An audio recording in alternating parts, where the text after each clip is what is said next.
Hey everybody, Jeff Joyner here, and coming to you today with a story about the time I almost died in a jet skiing accident and what I learned from it. And I've had some harrowing, scary situations in my life.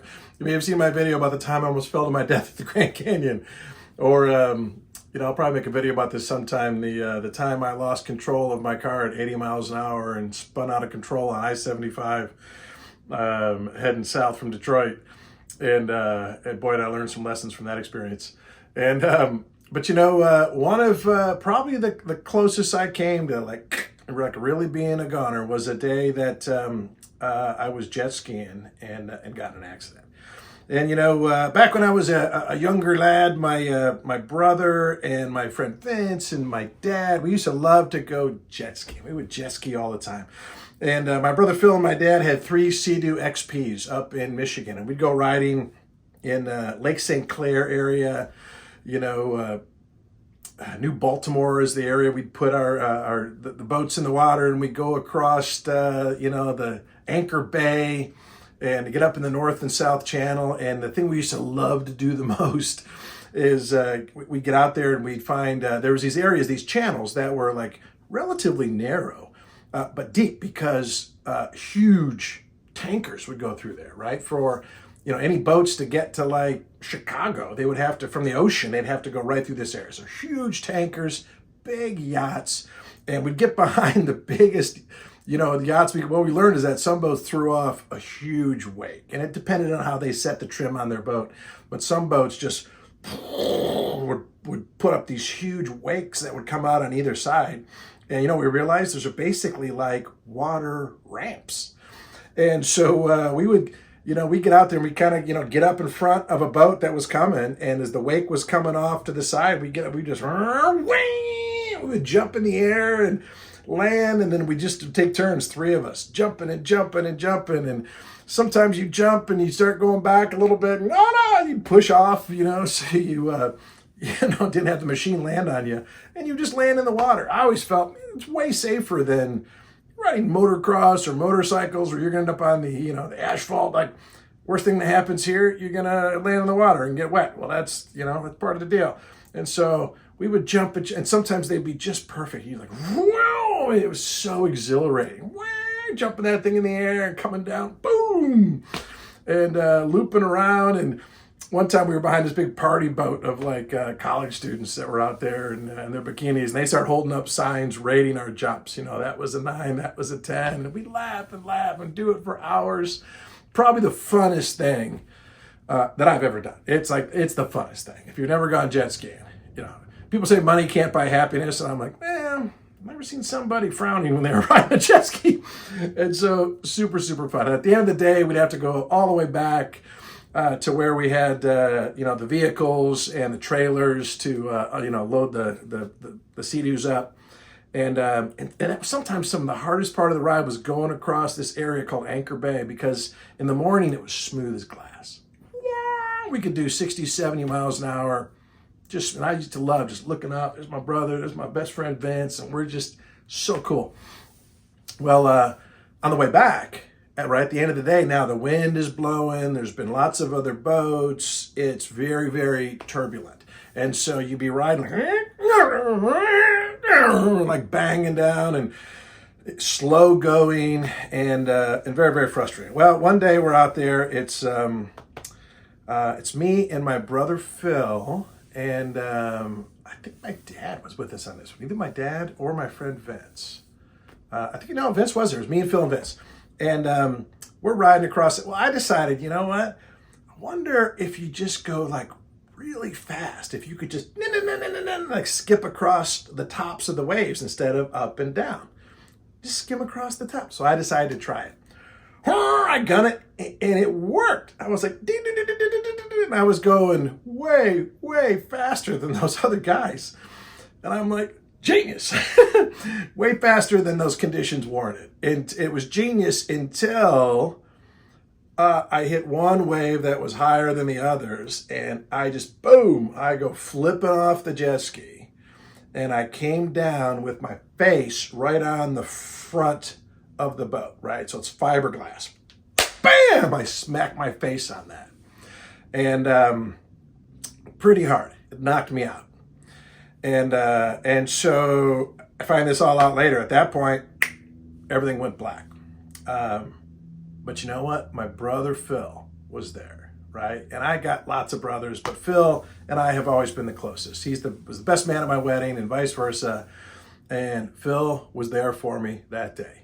He sees me go in the water, and I was face down, unconscious in the water. I was drowning. I was seconds from being dead. This, by the way, is back before we had any kids, right? So all of my kids would have never been born, except for Phil. He comes cruising up there, dives off his jet ski like David Hasselhoff in Baywatch, grabs me, pulls my head back, and he said my face was just covered in blood. And found out later I had split open my forehead. And so, head wounds bleed a lot. Add to that the water, just covered in blood.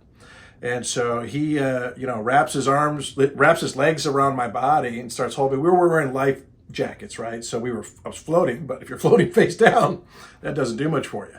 He gets my head back, starts splashing, sees where I'm bleeding, puts some pressure on the wound, waves in, my buddy who comes there. I was woozy. Come to find out later, I had a serious concussion. I couldn't ride anymore. And so they flagged down another boat, and these nice ladies, these older ladies in a boat, take me on board, drive me to shore. They put a rope around my sea-doo and towed me in. I ended up having to get, 8 or 9 stitches. I have a picture of it. Here's a picture of me with my stitches. And like Frankenstein head wound.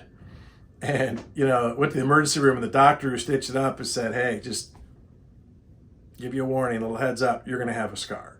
I go, you mean like a cool, I've been in a fight scar? He goes, no, like a purple blotch in the middle of your face scar. It's going to look bad for the rest of your life. I'm like, oh, great. But fortunately, we owned a business that marketed skincare products and artistry skincare products. I started putting those on my head every day, wore a hat, kept the sun off it, and the thing totally healed up.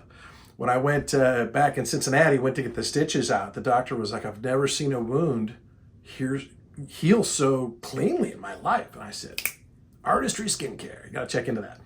And so, I had broken some of my teeth. I had to have some dental work done after that. It was pretty bad. And there's other lessons that came out of this story. Like I had to decide, a few months later that I want to try jet skiing again. And I was terrified. Like you probably would be too, right? It's the old, you get back up on the horse. And I decided I'd rather risk another injury than spend the rest of my life afraid to do something I love. And so I eventually did get in. I rode very slowly, kind of got my legs under me a little bit, and then, eventually kind of got back into it and still love jet skiing whenever I get a chance to this day. Don't get to do it as often as we did back in those days. But you know what? Here's the lesson for it. If you're going to be, as you're going through life, as you're trying to accomplish whatever it is that you're trying to accomplish, you got to have people around you. Don't try to do it alone. If I'd have been alone out there that day, I'd be dead. Or if I was hanging around with people I couldn't count on, I'd be dead. But the fact that my brother, right? I got lots of people that I call brother, right? I think sometimes the family you choose is even stronger bond than, DNA brothers. But in this case, Phil is both my biological brother and my brother, right? We're still very, very close to this day. I just had lunch with him, a couple weeks ago when I was in Detroit, and love him and his wife and their family, and he's the best. But I've never forgotten the fact that dude saved my life. He saved my life. And I've had other moments throughout my life. And most of the scary moments I've had, my wife was the one who was right there by my side, and I wasn't alone. I probably lots of different religious beliefs of people watching this. I happen to be a Christian. And so when I have been alone, I'm not afraid to reach out to God, right? Go through the valley of the shadow of death, right? He is with me no matter what. And but if there's any lesson you can take from my near-death jet skiing experience is, man, build a life where you're surrounded by people that you can trust, people who care about you, people that are going to be there for you and have your back when you need it. You know, hopefully not like actually concussion, drowning in the water need it. You know, maybe it's just some emotional support that you need. Maybe it's someone that you can go to for advice. Maybe it's a mentor, right? But build your life with people that you trust, because it can make all the difference between success and having, you know, happiness in your life, and even in the scary moments when you're on jet ski. So hopefully you got something out of that story. I am more careful now when I jet ski, I can assure you that. That's not a lesson that I learned. But hey, if you enjoy these videos, make sure you hit the subscribe button. You know, you can hit the notification bell so that you get notified whenever I come out with a new video, and feel free to share these with your friends. Thanks. Have a great day.